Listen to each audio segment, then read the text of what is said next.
Alright, we're going to be testing the Power Save model 2201, and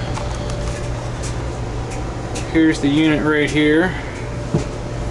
This was actually installed about a year ago.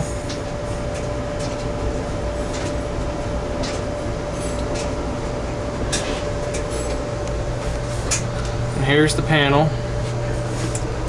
We got our power quality analyzer right here, and I'm hooked onto one of the incoming 120 phases, and there's my leads on the two buses, the hot buses, and get some light on this display. As you can see, we're running 5.4 and some change on the kilowatts. Now I'm going to hit this breaker right here, which is what goes to the supposed power saver, and we're going to see what happens.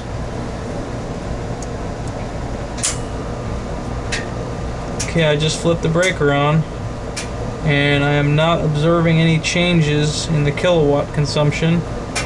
If anything, I'd say it went a point or so higher. Let me turn it back off. Hey, look at that, the kilowatt consumption went down.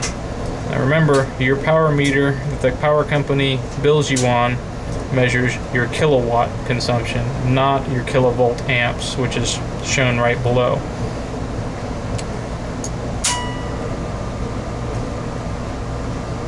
Power save unit is on.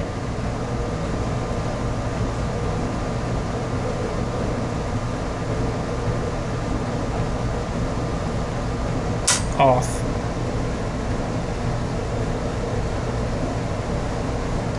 See, I'm not seeing any real changes here in kilowatt usage. I'm gonna go ahead and turn it back on now. Look at that. Actually, the usage just shot up a little bit, not much. Off. See how the kilowatt consumption went down with the unit off? Now we're going to turn it back on. Oh, look at that, it went right back up. So this thing is not saving any power. In fact, it's consuming a tiny bit of power. Not much, but certainly not saving anything. It's actually slightly increasing it, although by an almost imperceivable amount. We're talking maybe $1 on your power bill, but it's actually making your bill go up, not down. Now if you look at the second line from the bottom there, it says PF, that's our power factor. It is actually quite good, 0.994, that's almost perfect. I'm going to go ahead and turn the unit off, and it actually did go down a little bit. So the unit in this particular case, with the loads we have running right now, is correcting the power factor and making it better. Now I did this same test about a year ago when I first did put the unit in, and there wasn't many loads running, and it actually made the power factor flip over to the positive side, and it was actually lower.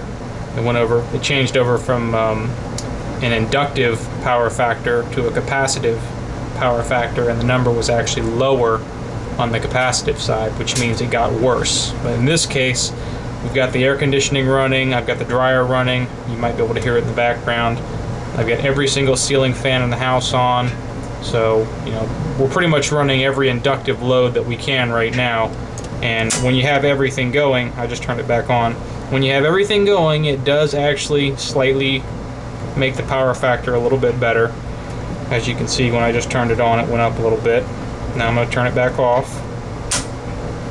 And you'll see the power factor jump from 0.98 to 0.93. So, when I turned it off, the power factor did get a little worse. But the important thing to note here is up at the top line.